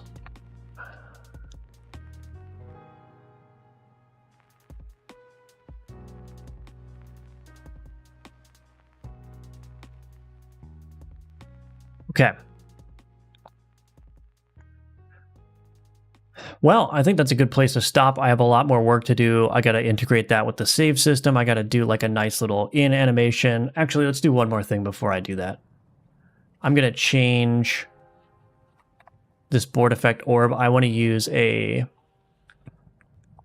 canvas group for this instead. And then we can turn off use parent material. And then we'll set this outline target to visuals. Okay. So we'll just use a canvas group for those. I didn't really want to use a canvas group for that, but it's going to create a much nicer outline now when I do that. Hopefully. Yeah, so the outline is much nicer now because it was outlining each thing individually before, but now it's outlining it as a group.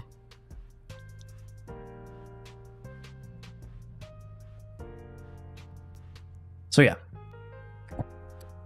that works.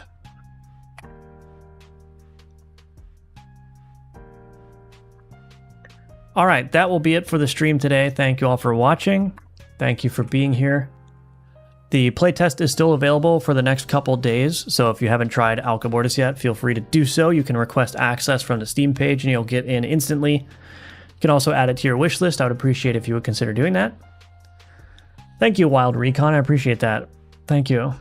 I hope you all have a great rest of your day. Thank you all for the support. It's very much appreciated. And I will talk to you tomorrow at 10 a.m. Eastern. Okay, bye-bye.